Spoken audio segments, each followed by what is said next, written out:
Are you the type of person that started a business for freedom, but now you're working more than you ever did at your old job, barely seeing your family? The type that shows up at 4 a.m. thinking, if I wake up earlier, I'll finally get ahead. What if I told you that working those 18-hour days was actually making me broke? The harder I worked, the less money I made, and the more my business completely fell apart. Because I was that person for an entire year and it nearly cost me everything. And the thing that I was running away from, the things that I did not want to do, I was becoming. So a little bit about myself. I originally started in music. I was a drummer and all I wanted to do was music. My dream was to become a musician, but having a family made it harder to travel. So now I run a media agency for real estate agents, for other businesses and creators and influencers and stuff like that. But we film everything but right now we're focused in real estate. We film everything from listing videos. We take photography, we take drone photos, we do virtual tours, talking head videos, content for real estate agents, and some of them moving for retainers, to have them on retainers. I have a small team with 2 photographers and they're also videographers and an assistant. For the last 4 or 5 years, I really have made a name for myself in my company. And if you don't know me personally or they don't know me personally, they at least know my company name or they know one of our team members. But needless to say, we are busy and I'm super, super grateful for that. Business is going good. But it wasn't always like that. Here's what nobody tells you about being busy and successful. It can destroy you. And I had no idea what was coming. So in the beginning of 2020, I had quit my day job to really focus on building this business. And it was a super scary move, but a move that I really am proud of. And oh boy, was it crazy busy. So things really kicked off in the right direction, regardless of the pandemic and everything else being shut down during that time. Real estate was booming and it was busier than ever. And it continued like that for the next year up until late 2024 or sometime around there. I thought that I had made it. I thought that this was the dream. I was so wrong. What happened next almost ended everything. Business was starting to get steady, or it was stabilizing a bit more than, and it wasn't as crazy as in the beginning as 2020. So I was really focused on building systems, or at least I was trying to. But being on my own, it was really hard to let go of control and to hire people. I hired a photographer and an assistant. Listening to podcasts and videos online, I tried following the advice of hiring and outsourcing things that could be duplicated. At first, I was hesitant, and then I was still hesitant. Now, if you're a control freak like me, this next part is going to hit different because this one mistake cost me my health and nearly my business. I really struggled with letting go of control, like really bad. When I had editors, I would re-edit or readjust minor things, and it was super counterproductive because I hired them to do the job, but I was redoing it.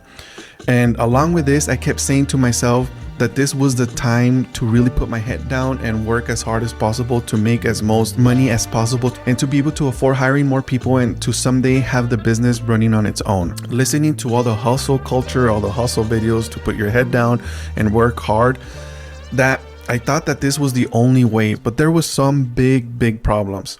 First, I wasn't letting go of the control and my hours felt like they were shrinking. Like I felt like the more I worked, the faster the time passed. And I would show up at the office like around 4 or 5 in the morning every single day, thinking that if I get here early, maybe I could go home early or get more work done. But the problem was that I was redoing work that I was outsourcing, re-editing photos, readjusting videos, recolor grading, basically doing double the work. So by the time it was around 8 or 9 a.m., I had to leave the office to go meet with clients, film other properties, film content.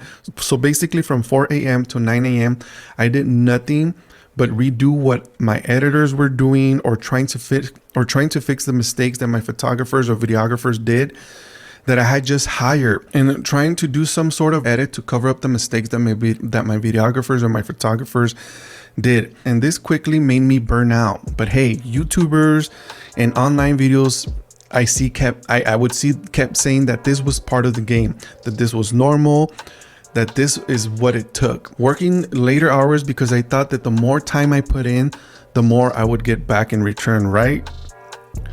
So I continued this for a whole year. This whole time blaming my editors, blaming my photographers, thinking that they were the ones that were not doing it right, thinking that I had to do it because they were doing it wrong.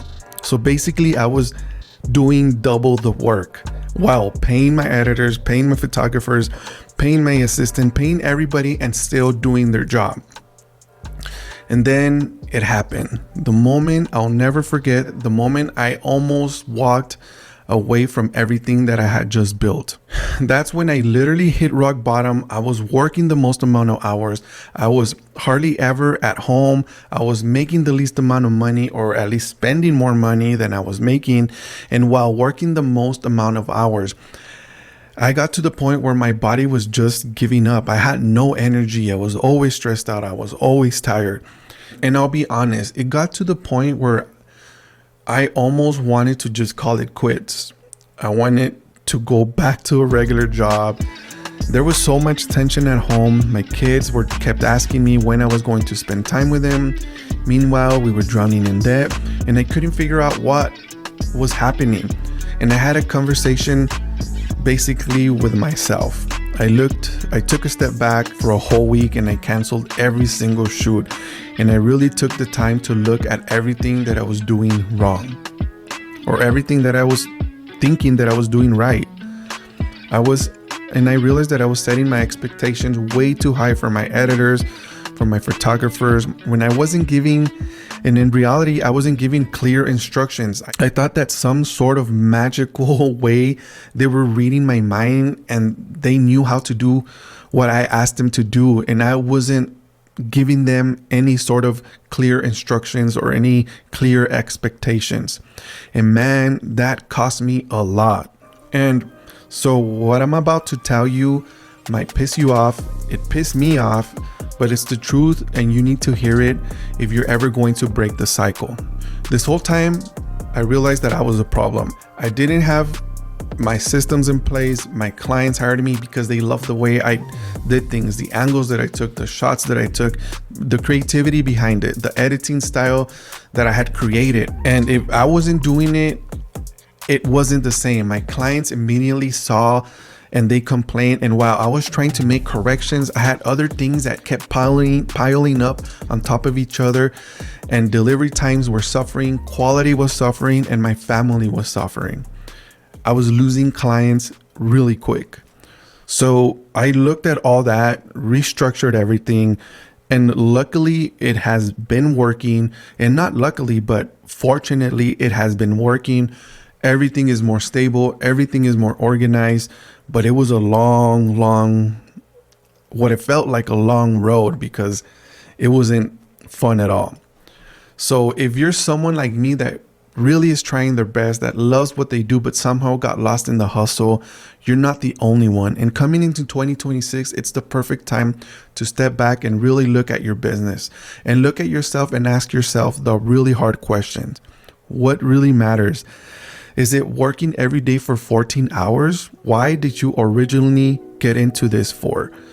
Because when I got into this, I wanted to buy time. I wanted to travel. I wanted to have more time with my family. And that's the complete opposite I was doing. None of that was happening. So here's what I did. And if you're in the same spot that I was, this is going to save you years of pain and thousands of dollars. You need to step back and start creating systems. From when your client calls you, when they text you or they email you, have a system in place. When the jobs get delivered, have a system in place. And also realize that the more time you spend at work doesn't really mean the more money you're going to make, because not all time is created equal. So put systems in place so you maximize your profits. And so you can also take care of yourself. You need to get out and go for walks, get some sun. That's another thing that I realized, that when I would go out on walks, runs, or ride my mountain bike, I then realized that the problems that I was having were all in my head. My stress and all that didn't really matter. I was creating things in my head and making problems bigger than they needed to be. But it wasn't until I took the time to step back and realize all of that. So if this sounds something or anything like you, I welcome you to come along with my journey, as I'll be sharing my systems and everything that I've learned along the way. So we'll see you in the next one. Make sure you like, subscribe, leave a comment if this hit home. If you have any experiences like this, share your thoughts. What are you guys doing different coming into 2026? Peace.